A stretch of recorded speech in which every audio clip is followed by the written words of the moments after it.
이 시간 자리에서 일어나셔서 하나님의 말씀을 함께 보시겠습니다. 데살로니가전서 1장 6절에서 8절까지 말씀을 함께 보시겠습니다. 우리 한 목소리로 같이 읽도록 하겠습니다. 또 너희는 많은 고난 속에서 성령님의 기쁨과 더불어 말씀을 받아 우리와 주를 따르는 자가 되었으니 그러므로 너희는 마케도니아와 아가야에서 믿는 모든 자들에게 본이 되었느니라.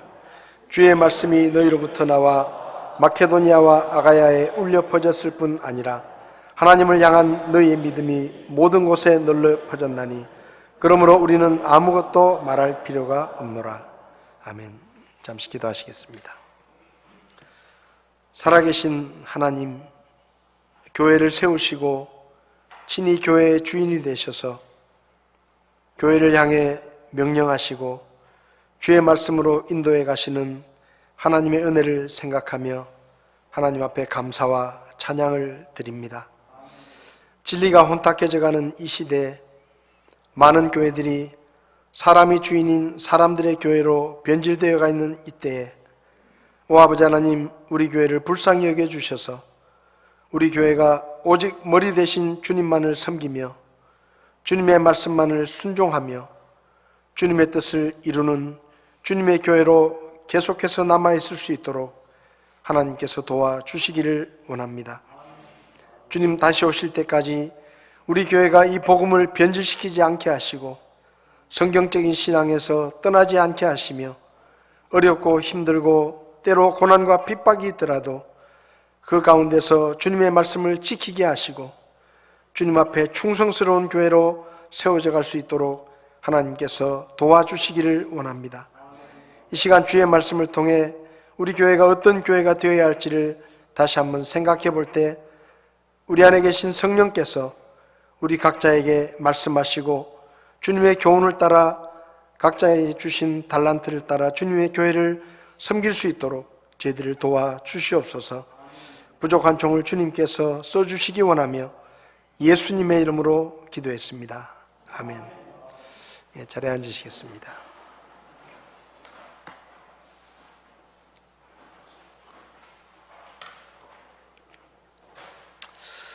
오늘은 우리 교회가 세워진 지 48주년이 되는 주일입니다.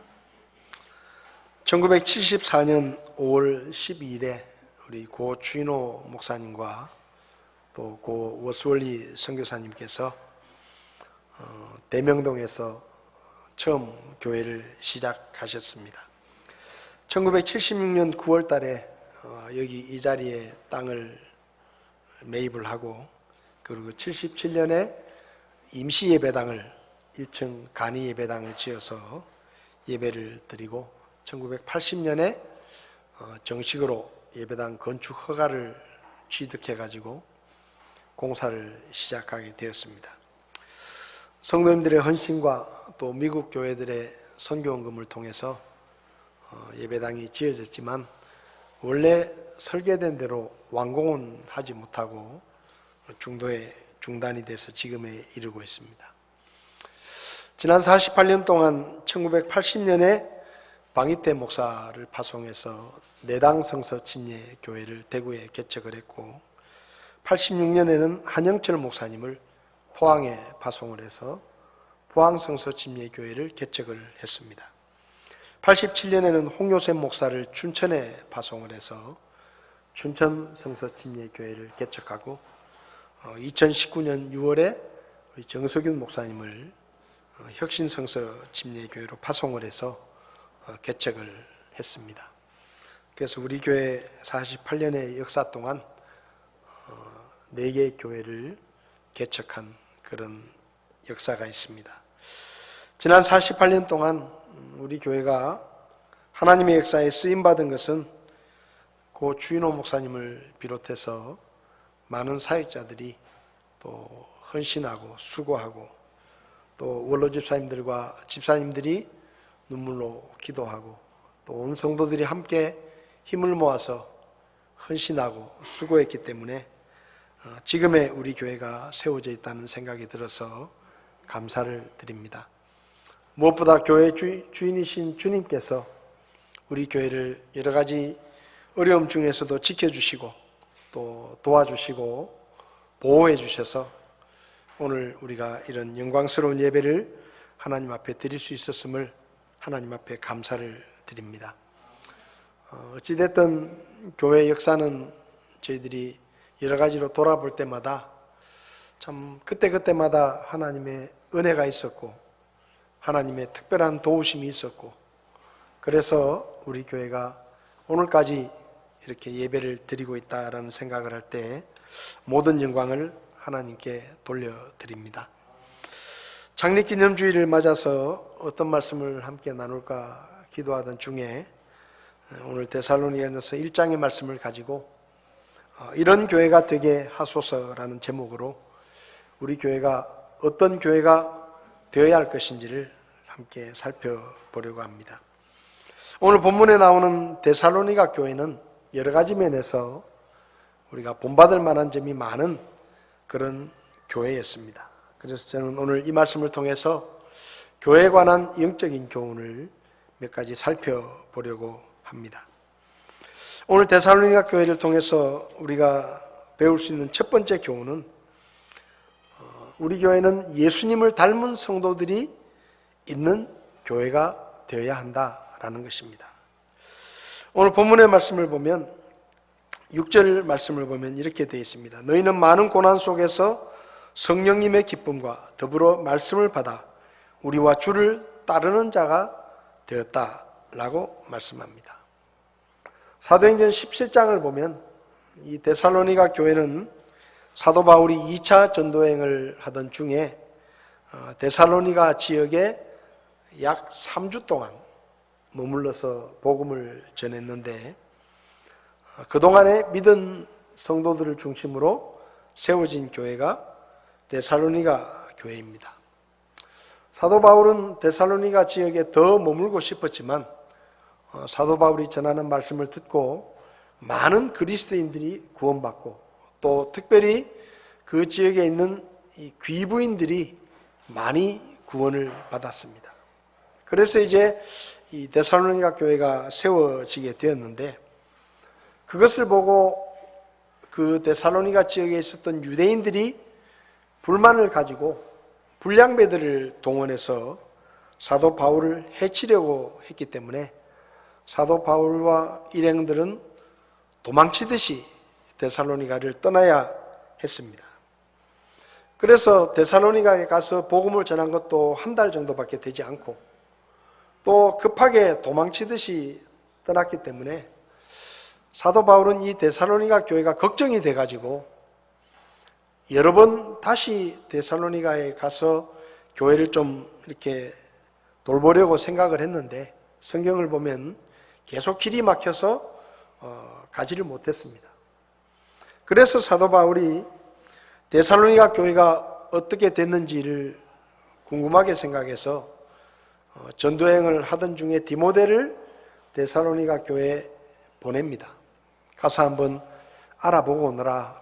내가 급하게 교회를 떠나고 또 교회가 너무 단기간에 세워졌기 때문에 데살로니가 교회가 걱정이 되는데 한번 형편을 보고 나에게 좀 알려달라. 그래서 디모데를 데살로니가로 보내고 사도 바울은 아테네와 고린도 지역까지 이제 가서 복음을 전하게 됩니다. 고린도에서 1년 6개월 정도 머물렀는데 그 동안에 이제 데살로니가에 갔던 디모데가 돌아와서 사도 바울에게 데살로니가 교회의 형편을 알려줍니다. 그 소식을 듣고 사도 바울이 데살로니가 교회에 써서 보낸 편지가 우리가 지금 읽고 있는 데살로니가 전서입니다. 그러니까 이 데살로니가 전서는 데살로니가 교회가 개척된 지 짧으면 한 1년, 길면 2년 정도 지났을 때 써서 보낸 편지다라고 이야기할 수 있습니다. 근데 놀라운 것은 개척된 지 불과 1, 2년밖에 되지 않은 데살로니가 교회 성도들의 믿음이 사도 바울이 놀랄 만큼 크게 성장해 있었다라는 것을 성경을 통해서 알 수가 있습니다. 여기 오늘 본문의 말씀을 보면 6절에 또 너희는 많은 고난 속에서 성령님의 기쁨과 더불어 말씀을 받았다. 그러니까 사도 바울이 복음을 전하고 데살로니가에 있을 때 유대인들이 사도 바울을 해치려고 하고 사도 바울이 떠난 뒤에도 데살로니가 교회 성도들을 굉장히 괴롭히고 핍박을 했는데 그 고난 속에서 말씀을 믿고 구원을 받고 교회가 세워졌는데 여기 성경을 보면 우리와 주를 따르는 자가 되었으니 그러므로 너희는 마케도니아와 아가야에서 믿는 모든 자들에게 본이 되었다. 그러니까 개척된 지 불과 1년, 길면 2년밖에 안 되는 데살로니가 교회가 그동안에 마케도니아 지방과 아가야 지역에 이 데살로니가 교회 성도들의 믿음의 소문이 나가지고 많은 성도들에게 본이 될 만큼 믿음이 성장했다라고 지금 사도 바울이 말하고 있는 것입니다. 특별히 여기 데살로니가 교회 성도들에 대해서 사도 바울은 우리와 주를 따르는 자가 되었다. 주를 따르는 자가 되었다. 라고 쓰고 있는데 여기 따르는 이라는 말은 미메타이라는 그리스어가 쓰였는데요. 이 말은 단순히 따른다. 그런 뜻을 넘어서서 말과 행동을 본받는다. 그런 뜻입니다. 그러니까 주를 따르는 자가 됐다는 말은 그냥 예수님을 믿는 사람이 됐다는 그런 뜻이 아니라 그 이상을 뛰어넘어서 예수님의 말과 예수님의 행동을 본받으려고 애를 쓰고 그 결과로 예수님을 닮은 말하는 것과 행동하는 것이 예수님을 닮은 사람들이 됐다라는 뜻입니다. 사도행전 13장을 보면 안디옥 교회가 나오는데 안디옥 교회 성도들을 그 안디옥 사람들이 뭐라고 불렀는가 하면 그리스도인이다 이렇게 불렀습니다. 저 사람들은 말하는 게 예수님 같고 행동하는 게 예수님 같다. 그래서 예수쟁이다.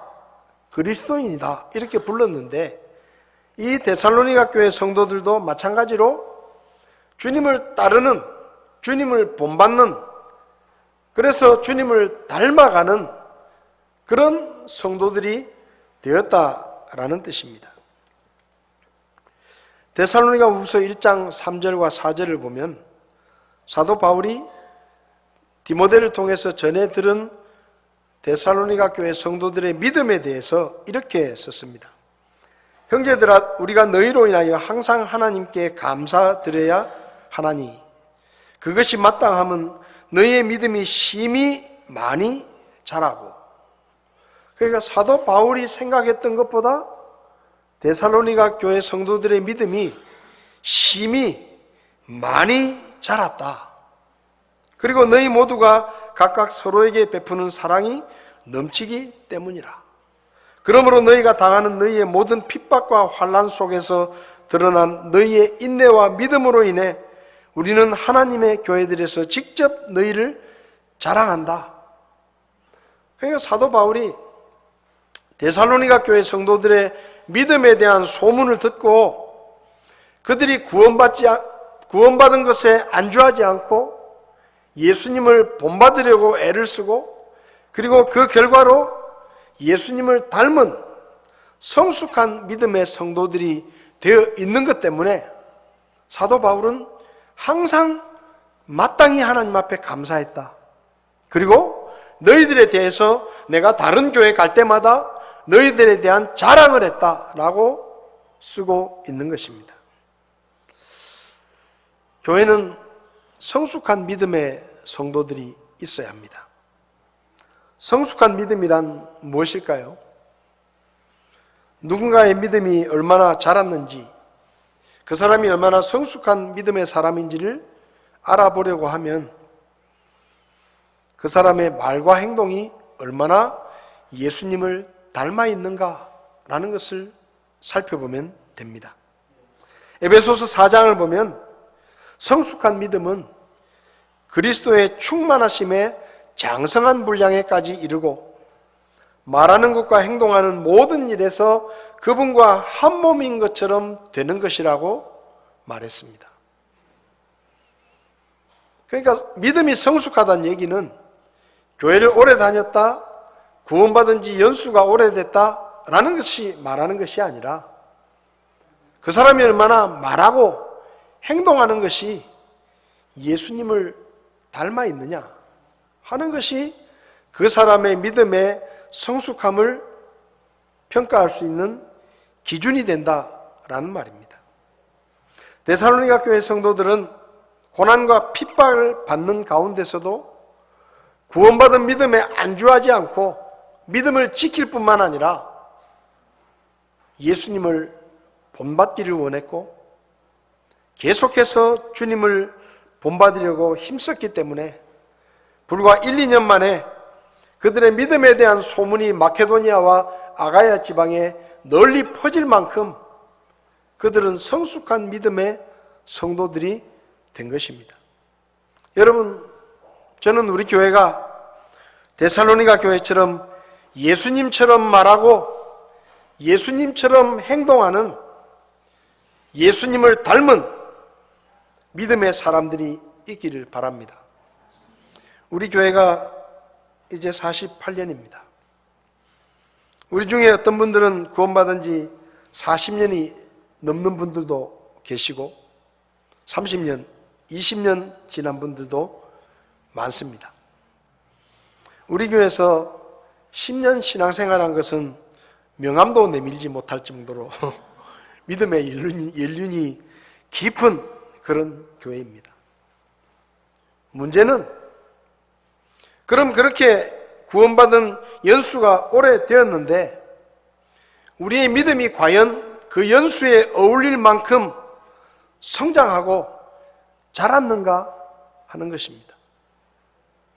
구원받은 지 20년, 30년이 되었고 교회 나온 지도 오래되었는데 아직도 믿음이 자라지 못하고 어린아이의 믿음에 머물러 있는 것은 아닌지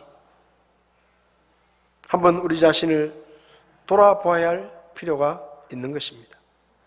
신앙생활 연수는 수십 년이 되었고 마땅히 성숙한 믿음의 사람이 되어서 예수님 닮은 모습으로 믿음의 후배들에게 본을 보이고 후배들을 이끌어주고 가르쳐주고 돌봐주어야 하는 스승이 되어야 마땅한데 아직도 어린아이의 믿음에 머물러 있고 작은 어려움이나 시험도 이겨내지 못하고 조금만 어려우면 믿음이 뿌리째 흔들리고 사소한 말 한마디나 작은 잘못도 용납하지 못하고 흥분하고 분노하고 섬기는 것보다는 섬김을 받으려 하고 주는 것보다 받는 것을 더 기뻐하고 다른 사람의 믿음에 도움을 주기는커녕 자기 혼자 믿음도 겨우 지탱하고 있는 그런 연약한 믿음에 머물러 있는 것은 아닌지 우리 자신을 돌아보아야 합니다. 여러분, 구원받았다고 해서 저절로 믿음이 자라는 것이 아닙니다. 구원받은 후에 데살로니가 교회 성도들처럼 예수님을 본받으려고 애를 쓰고 말씀을 통해서 그분의 말과 그분의 행동을 배우고 그리고 삶 속에서 비록 어렵지만 고난과 핍박을 받더라도 예수님처럼 말하고 예수님처럼 행동하고 그분과 같은 삶의 목적을 가지고 예수님처럼 살아가는 모습이 바로 성숙한 성도의 모습입니다. 여러분 한번 생각해 보십시오. 내가 말하는 것이 얼마나 예수님을 닮았는가? 내가 행동하는 것이, 내가 사람들을 대하는 것이, 내가 세상에서 살아가는 모습이 얼마나 예수님을 닮아 있는가? 나를 알고 있는 내 주변의 사람들은 나를 보고 정말로 예수님을 닮은 사람이라고 이야기하고 있는가? 한번 우리 자신을 돌아보아야 합니다. 데살로니가 교회는 구원받았을 뿐만 아니라 예수님을 본받으려고 애를 쓰고 그리고 주님을 본받기 위해서 믿음으로 살았던 행동하는 믿음의 사람들이 있었기 때문에 그 교회는 개척된 지 불과 1, 2년밖에 되지 않았지만 예수님을 닮은 성숙한 믿음의 사람들이 많이 있었고 그리고 그 교회에 대한 소문이 마케도니아와 아가야 전 지역에 널리 퍼져 있었다라고 말씀합니다. 우리 교회가 예수님을 닮은 성숙한 성도들이 많이 있는 그런 교회가 될 수 있기를 바랍니다. 두 번째로 데살로니가 교회는 하나님의 말씀이 퍼져나가는 교회였습니다. 오늘 8절 말씀을 보면 주의 말씀이 너희로부터 나와 마케도니아와 아가야에 울려 퍼졌을 뿐 아니라. 그러니까 주님의 말씀이 데살로니가 교회에서 나와서 마케도니아와 아가야 지역에 울려 퍼졌다, 전파됐다, 이렇게 이야기합니다. 사도행전 17장을 보면 데살로니가 지역의 전도는 쉽지 않았습니다. 사도 바울이 복음을 안식일에 회당에 가서 3번 복음을 전했는데 그때 많은 그리스인과 귀부인들이 믿게 되었는데 그 일 때문에 유대인들이 들고 일어나서 불량배들을 동원해 가지고 사도 바울을 돌봐주고 있던 야손이라는 사람의 집을 습격을 합니다. 사도 바울을 잡아가려고. 근데 다행히 사도 바울이 없었어요. 없으니까 이 불량배들이 사도 바울을 돌봐주고 있었던 야손과 거기 있는 몇몇 형제들을 데리고 가가지고 고소를 하고 감옥에 가둡니다. 결국 이 사람들은 많은 보석금을 내고 석방이 되죠. 근데 이 핍박이 사도 바울이 떠나고 나서 끝난 게 아니고 사도 바울이 떠난 후에도 계속 이 교회는 핍박과 고난을 받았습니다.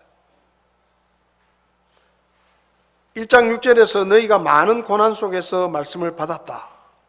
그러니까 말씀을 받을 때부터 믿을 때부터 고난이 있었습니다.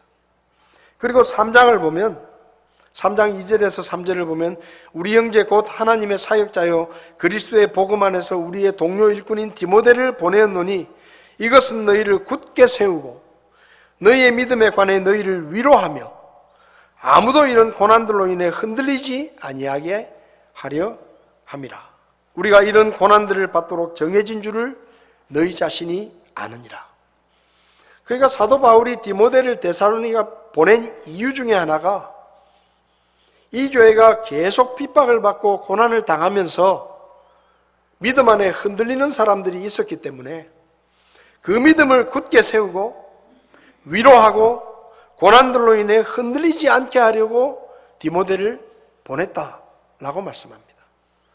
그러니까 이 데살로니가 교회는 시작할 때부터도 어려움이 있었고 계속해서 고난과 핍박을 받는 그런 교회였습니다. 그리고 4장을 보면 4장 13절에 그러나 형제들아 잠자는 자들에 관하여 너희가 모르기를 내가 원치 아니하노니 이것은 너희가 아무 소망 없는 다른 사람들 같이 슬퍼하지 아니하게 하려 함이라. 그러니까 사도 바울이 데살로니가 교회에 편지를 보내면서 잠자는 자들에 관해서 너희가 모르기를 원치 않는다. 그 이유는 소망 없는 사람들처럼 슬퍼하지 않게 하기 위해서다.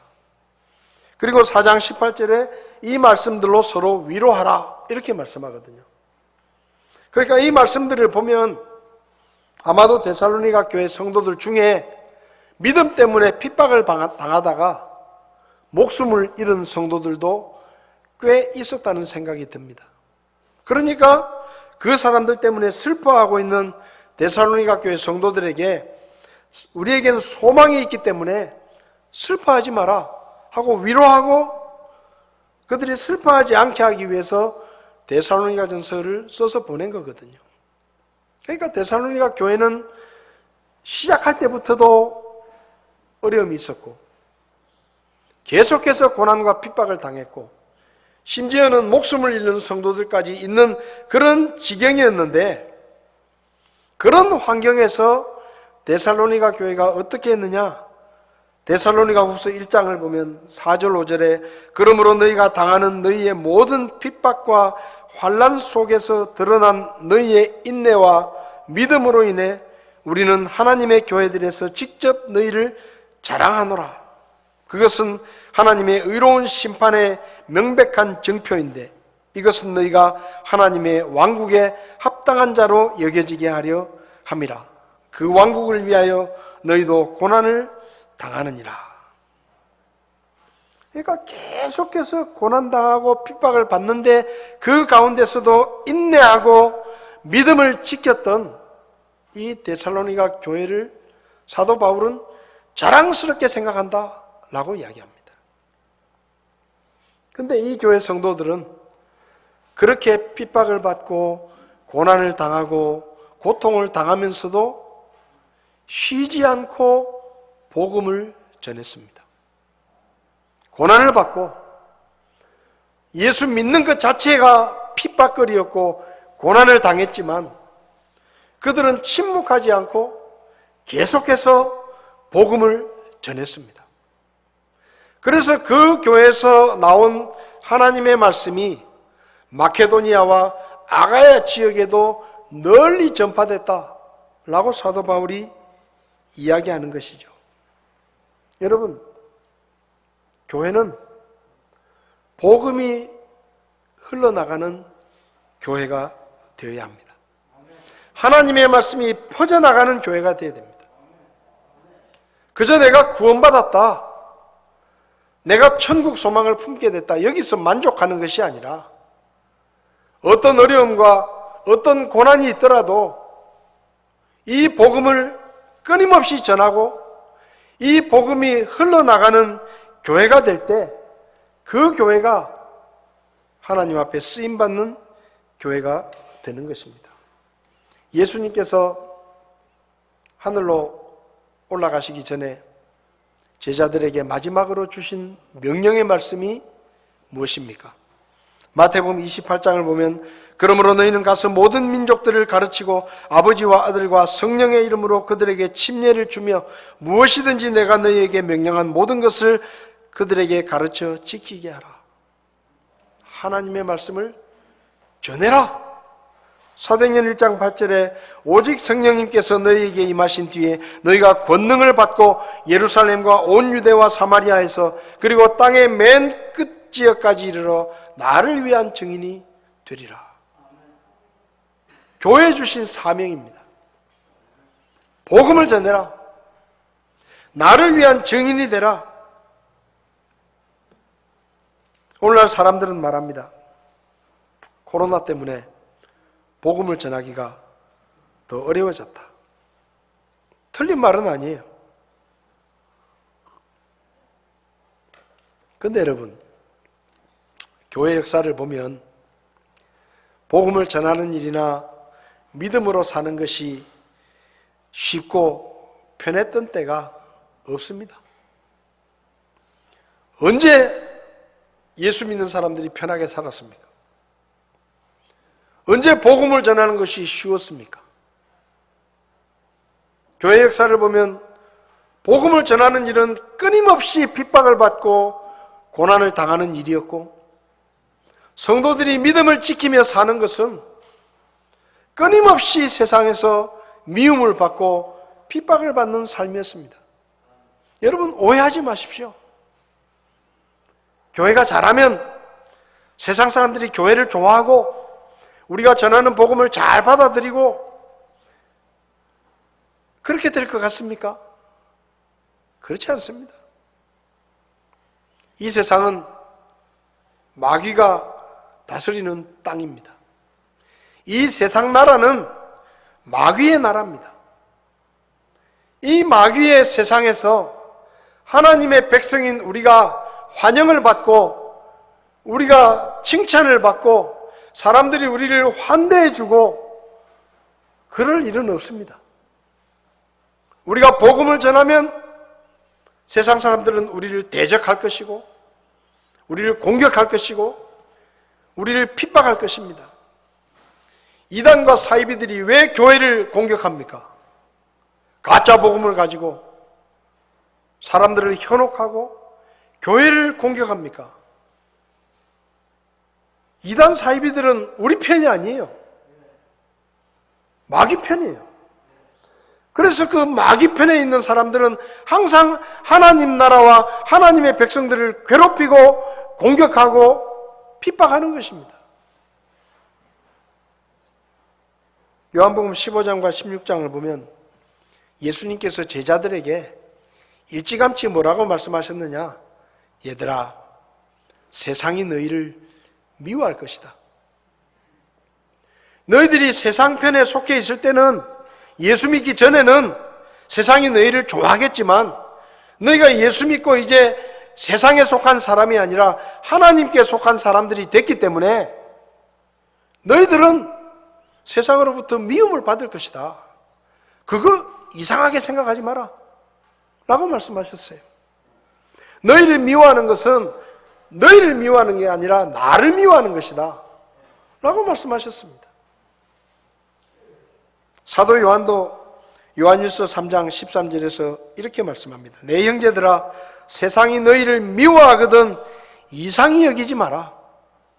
여러분, 믿지 않는 세상이, 믿지 않는 정부가, 믿지 않는 세력들이 교회를 핍박하고 믿음으로 살려고 하는 믿음의 사람들을 비난하고 손가락질하고 조롱하는 일은 어제 오늘의 일이 아니에요. 베드로전서 4장에서 베드로도 말합니다. 사랑하는 자들아, 너희를 단련하려고 오는 불같은 시련에 관하여 마치 이상한 일이 너희에게 일어난 것 같이 이상하게 여기지 마라. 교회는 끊임없이 공격을 받고 핍박을 받고 비난을 받고 세상 사람들로부터 조롱을 받습니다. 디모데후서 3장 12절에 참으로 그리스도 예수님 안에서 하나님의 뜻대로 살고자 하는 모든 자는 핍박을 받을 것이다. 예수 믿는데 안 믿는 척하는 사람 핍박받지 않습니다. 예수 믿기는 믿는데 대충 믿는 사람, 적당히 타협하고 세상과 맞추어주고 세상과 같이 어울려주고 그렇게 살면 핍박받지 않아요. 그런데 그리스도 안에서 나는 예수님께 속한 사람입니다, 나는 하나님께 속한 사람입니다 라는 것을 분명하게 드러내고 세상과 다른 믿음의 삶을 살려고 하는 사람들은 반드시 핍박을 받고 고난을 당하게 되어 있습니다. 대학교에 입학을 합니다. 직장에 취직을 합니다. 같이 어울려 다니면서 술 마셔주고 같이 놀아주고 교회 가는 날 같이 어울려서 놀러 가지고 적당히 타협하고 그렇게 비슷하게 살아주면 아무도 욕 안 해요. 오히려 예수 잘 믿는다, 예수 믿으려면 저렇게 믿어야 된다, 그렇게 칭찬합니다. 그런데 나는 예수 믿는 사람이라고 말하면서 세상 것들을 멀리하고 세상 사람들과 전혀 다른 삶의 모습을 선택하고 그렇게 살려고 하면 그때부터 핍박이 시작됩니다. 저게 뭐 지 혼자 예수를 특별하게 믿는다고.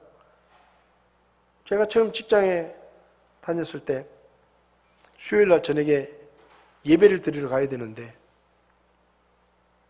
그래서 제가 수요일날 잔업을 하는데 혼자 씻고 옷을 갈아입고 교회를 가려고 하니까 고참들이 다 욕을 하는 거예요. 저기 뭐 머리 피도 안 마른 게 교회 간다고 다 일하고 있는데 그 다음날 출근하니까 조장님이 저를 불러가지고 야단을 치더라고요. 너 어제 왜 교회 갔냐고. 왜 도망갔냐 이러더라고. 넌 도망간 게 아닌데. 교회 간다고 갔는데. 그러면서 이렇게 말하는 거예요. 야, 우리 교회 교회 다니는 사람 많다. 어느 교회 집사들도 있다. 근데 그 사람들도 수요일날 교회 안 가는데 네가 뭔데? 네가 집사보다 높냐? 네가 뭔데 수요일날 교회 간다고 일 빠지냐? 그쵸? 그랬어요. 저는 그분들이 어떻게 하는지는 관심 없고 저는 예수 믿는 사람이기 때문에 저는 수요일날 예배 드리러 가야 됩니다. 그게 마음에 안 들면 저 자르십시오. 대신에 제가 일할 때는 정말로 성실하게 일해드리겠습니다. 저희 회사는 일요일도 출근을 했습니다. 근데 저는 교회를 가야 되잖아요. 그래서 제가 토요일 날 혼자서 철야를 했습니다. 내가 당신들 회사에 피해 안 주고 딴 사람 일하는데 지장을 안 줄 테니까 내 교회 가는 거 뭐라 하지 마라. 그리고 토요일 날 혼자서 그 공장에서 새벽 3시, 4시까지 일을 합니다. 그리고는 제가 할 일을 다 맞춰놓고 퇴근해가지고 잠시 자고 주일에 교회를 갔습니다. 처음에는 막 욕을 하더라고요.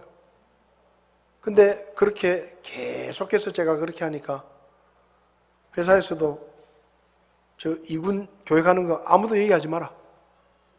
저 친구는 다르다. 우리 회사 피해 안 준다. 그러니까 아무 소리도 하지 마라. 여러분, 믿음으로 사는 게 쉬운 게 아니에요. 대충 살려고 하면 쉬워요.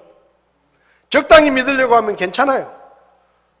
근데 정말로 내가 예수 믿는 사람으로 내가 하나님께 속한 사람이라는 표를 내고 그리고 예배자의 삶을 선택하고 어떤 대가를 치르더라도 믿음으로 살겠다고 결심을 하면 그때부터 쉽지 않습니다. 저희 회사 야유회를 가면요. 직원이 한 120명 정도 되니까 수건을 120장 만들어요.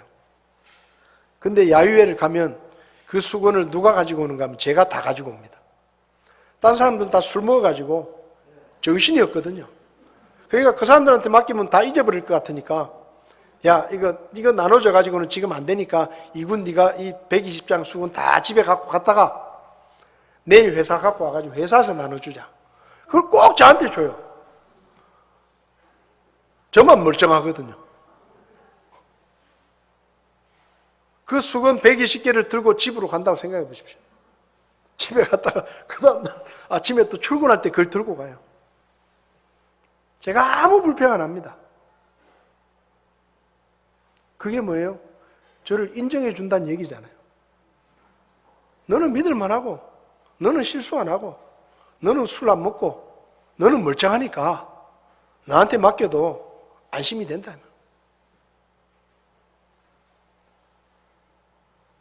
여러분, 우리가 고난을 받고 핍박을 받더라도 믿음을 지켜야 할 뿐만 아니라 복음을 전하는 것도 계속해야 합니다. 복음 전하면 이것도 환영받지 못해요. 제가 군대 생활할 때도 복음 전하는 것 때문에 여러 번 맞았습니다. 예수 믿으려면 니나 믿지. 뭐 딴 사람한테 믿게 하려고 군대까지 와가지고. 그래서 고참들한테 얻어 터지고. 전도하다가 아파트 문에 사람들이 전도지도 안 받으려고 그래요. 그래서 문을 열면 요만큼 걸어놓고 요만큼 열어놨는데 이거 전도지라도 하나 보십시오 하고 손을 뚝 내미는데 문을 닫아버리더라고요. 그 손을 쥐었어요.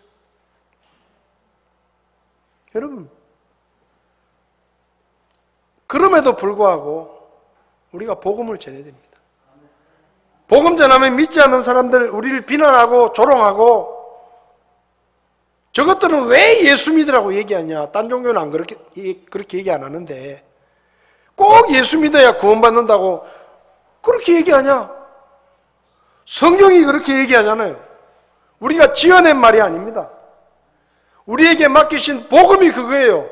예수 믿어야 구원받는다. 그 복음 때문에 우리가 구원을 받았고 우리가 전해야 할 복음도 그 복음입니다. 사람들이 좋아하든 환영하지 않든 비난하든 조롱하든 다른 교회들이 어떻게 바꾸든 우리하고 상관없어요. 우리 교회는 주님의 교회고 우리 교회의 주인이신 주님께서 전하라고 명령하신 그 복음을 전하는 게 우리가 해야 되는 일이에요. 우리 교회가 복음이 퍼져나가는 교회가 되어야 합니다. 여러분의 삶 가운데 복음을 전하고 잃어버린 영혼들에게 그 사람이 구원받느냐 받지 못하느냐 그건 둘째 문제예요. 우리에게 주어진 사명은 복음을 전하는 거예요. 그 일을 우리는 계속해야 하는 것입니다. 세 번째로 우리 교회는 믿음의 소문이 퍼져나가는 교회가 되어야 됩니다. 데살로니가 교회는 8절을 보면 주의 말씀이 너희로부터 너희 마케도니아와 아가야에 울려 퍼졌을 뿐 아니라 하나님을 향한 너희의 믿음이 모든 곳에 널리 퍼졌다. 그래서 우리가 할 말이 없다. 여러분, 교회는 무엇보다 믿음의 소문이 나야 됩니다. 아, 그 교회 사람들이 정말 많이 모이는 교회야. 아, 그 교회 가면 유명한 사람이 많아. 아, 그 교회 가면 돈 많은 사람들이 많아. 그 교회 건물이 잘 지어졌어. 아, 그 교회는 프로그램이 정말 좋아. 교육 시스템이 잘 돼 있고 주차장이 잘 돼 있고 분위기가 좋고 그렇게 소문이 납니다. 교회들이. 그 교회는 목사님이 참 유명해. 그 교회는 시설이 잘 돼 있어. 건물이 새 건물이야. 주차하기가 편해. 애들을 잘 돌봐줘. 요즘은 또 한 가지 더 있어요. 그 교회 카페가 좋아. 새로 예배당을 지으면 카페를, 그 교회 카페가 좋아. 분위기 좋아. 그렇게 소문이 나요.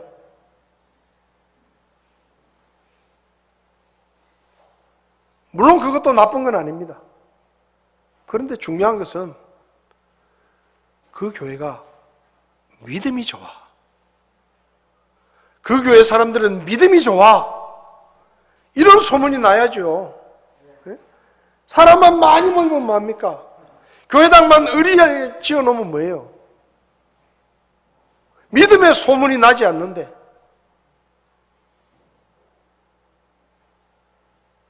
왜 믿음의 소문이 나야 됩니까? 왜 믿음이 좋은 교회가 되어야 됩니까? 히브리서 11장 6절을 보면 믿음이 없이는 하나님을 기쁘게 하지 못한다 그랬어요. 교회는 믿음의 교회가 되어야 됩니다. 그래야 하나님을 기쁘시게 할 수 있어요. 우리 교회가 뭘로 소문나겠습니까? 우리 교회가 대단한 건물이 있습니까? 주차장이 널찍합니까? 목사가 유명합니까? 네? 사람들이 막 매질 만큼 많이 모입니까? 우리 교회가 믿음이 좋은 교회라는 소문이 나야 돼요. 아, 대구 성서침례교회 성도들은 진짜 예수 믿는 사람들이다. 내가 저렇게 예수 믿는 사람들은 본 적이 없다. 좀 다르다. 내 친구들 중에 교회 다니는 친구들 많이 있는데 아, 대구 성서침례교회 사람들 보니까 좀 다르다. 저 사람들은 진짜 예수쟁이 같다. 그 교회는 진짜 하나님의 교회 같다. 이런 소문이 나야죠. 데살로니가 교회 성도들은 어떤 믿음을 가지고 있었습니까? 1장 9절을 보면 그들이 직접 우리에 관하여 보여주되 우리가 어떤 식으로 너희에게 들어갔는지 또 너희가 어떻게 우상들을 버리고 하나님께로 돌아와 살아계시고 참되신 하나님을 섬기며. 데살로니가 교회 성도들에게는 우상의 냄새가 나지 않았습니다. 데살로니가 지역은 우상 숭배가 팽배한 지역이었어요. 우상을 섬기던 사람들이 복음을 듣고 예수님을 믿고 구원을 받았습니다. 근데 놀라운 게 뭐냐? 구원받고 난 다음에는 우상의 냄새가 전혀 나지 않고 오직 하나님 한 분만을 섬기는 확실한 믿음의 선택을 보여주었다 이 말이에요. 성경이 말하는 믿음은 믿는 대상 하나를 추가하는 게 아닙니다. 예수도 믿고 부처도 믿고 삼신할머니도 믿고 다 믿으면 다 잘 봐주겠지.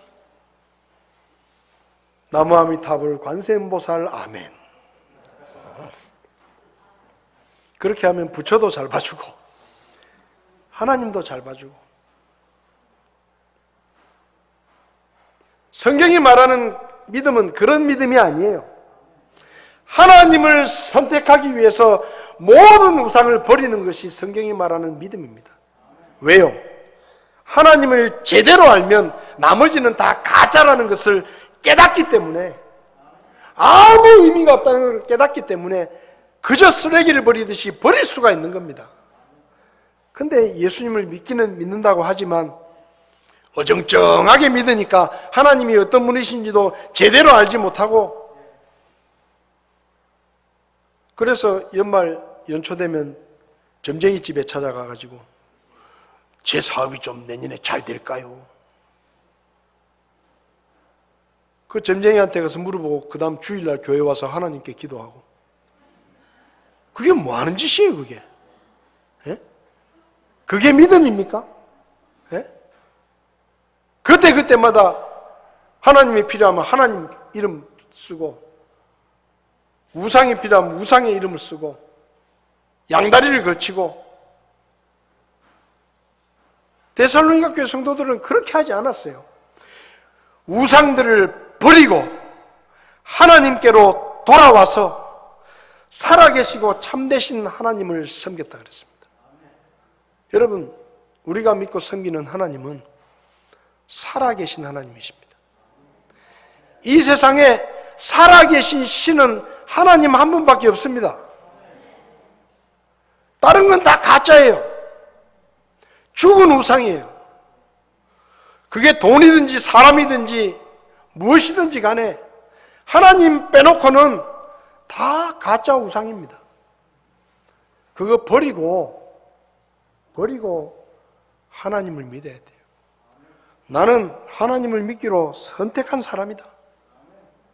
그게 우리의 믿음의 고백이어야 됩니다. 10절을 보면 그분께서 죽은 자들로부터 살리신 그분의 아들께서 하늘로부터 오실 것을 기다렸다 그랬습니다. 예수님의 다시 오심을 기다렸다 그랬어요. 여러분, 왜 오늘날 많은 사람들이 교회 다니고 있지만 예수님의 재림을 기다리지 않느냐? 사는 게 편해서 그래요. 먹고 살만하니까 이 땅에서 좀 더 살고 싶은 마음이 생기죠. 예수를 확실히 믿어가지고 고난을 받고 핍박을 받고 사람들로부터 공격을 받고 사는 게 힘들어 보십시오. 아이고 예수님 빨리 좀 오십시오. 그렇게 바뀌는 거예요.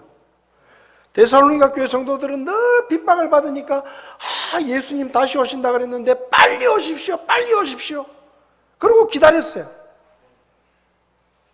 오늘날 현대교회는 천천히 오십시오. 이제 겨우 집 샀는데, 이제 겨우 우리 아들 결혼했는데, 이제 우리 아들 취직해가지고 용돈 좀 받아 먹을 수 있는데, 예수님 좀 천천히 오십시오. 속도 좀 늦춰가지고 저도 좀 누릴 만큼 누려봐야 되지 않겠습니까?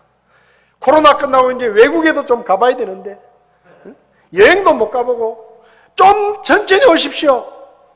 그러고 있는 거예요. 그러고 여러분, 우리가 이 땅에 살 사람들이 아닙니다. 주님의 다시 오심을 얼마나 사모하느냐, 그게 우리의 믿음의 평가 기준이에요. 3절을 보면 데살로니가 교회는 믿음의 행위와 사랑의 수고와 소망의 인내가 있는 교회라고 했습니다. 이 세 가지 단어의 공통점이 뭐냐? 행동입니다. 행동. 믿음의 행동이 있었고, 사랑하기 때문에 수고했고, 소망을 품었기 때문에 인내하고 견뎠다 그랬습니다. 여러분, 믿음은 이론이 아닙니다. 믿음은 문구가 아니에요.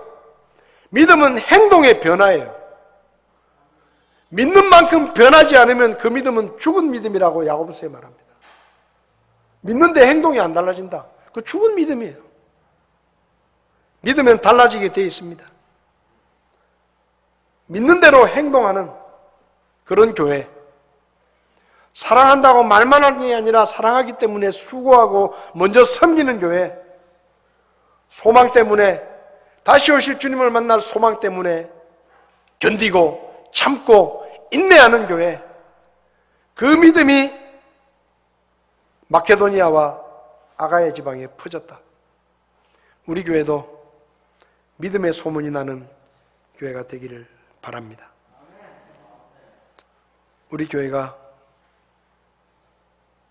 예수님 닮은 성도들이 많이 있는 교회, 주님의 복음이 널리 퍼져나가는 교회, 믿음의 소문이 퍼져나가는 그런 교회가 되어서 주님 다시 오실 때까지 하나님께 쓰임받는 그런 교회가 될 수 있기를 바랍니다.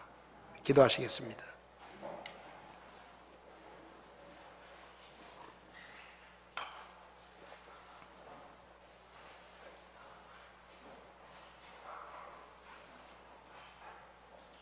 주님께서 우리 교회를 세워주시고 오늘까지 인도해 주셨습니다. 앞으로도 주님께서 우리를 도와주실 것이고 우리와 함께 하실 것입니다. 주님의 도우심을 믿고 우리 교회가 예수님 닮은 성숙한 믿음의 성도들이 가득 차고 복음이 끊임없이 퍼져나가고 믿음이 좋다는 소문이 퍼져나가는 그런 교회가 될 수 있기를 바랍니다. 우리 자리에서 일어나셔서 찬송가 210장 시온성과 같은 교회 우리 1절 찬송하실 때 주님 우리 교회가 이런 교회가 되게 해주십시오 라고 기도하는 마음으로 우리 같이 찬송을 찬송하시겠습니다.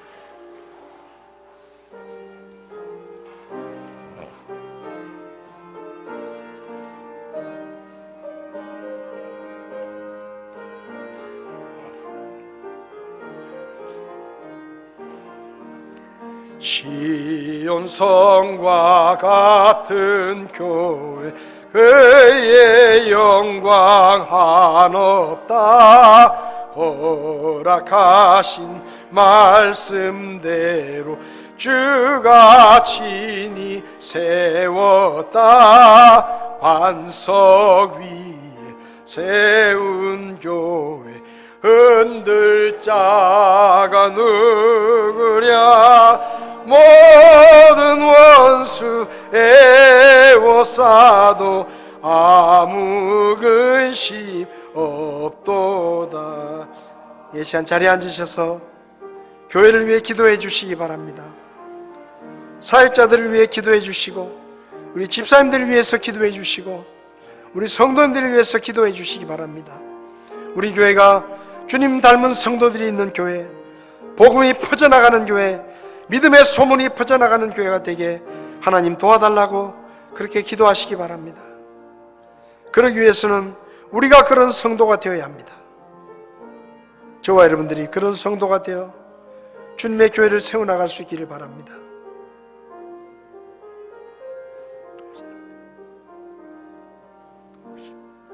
온전히 하나님의 뜻을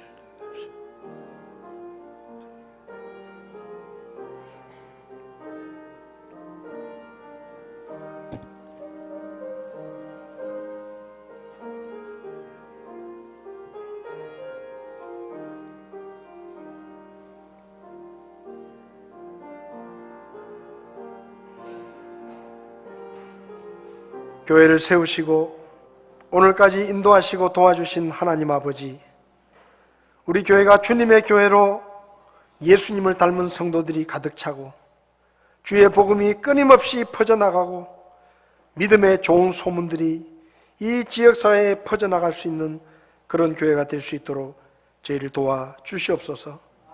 우리 교회가 주님 오실 때까지 주님의 복음을 굳게 붙들고 믿음을 지키며 주님께서 맡기신 사명을 감당하는 교회가 되게 도와주시옵소서. 우리 교회 속한 모든 성도들의 가정을 주님께서 붙들어 주시고 믿음의 가정이 되게 하시고 하나님 앞에 쓰임받는 그런 가정들이 다 될 수 있도록 주께서 도와주시옵소서. 모든 영광을 주님께 돌리며 감사드리며 예수님의 이름으로 기도했습니다. 아멘. 예배를 마치겠습니다.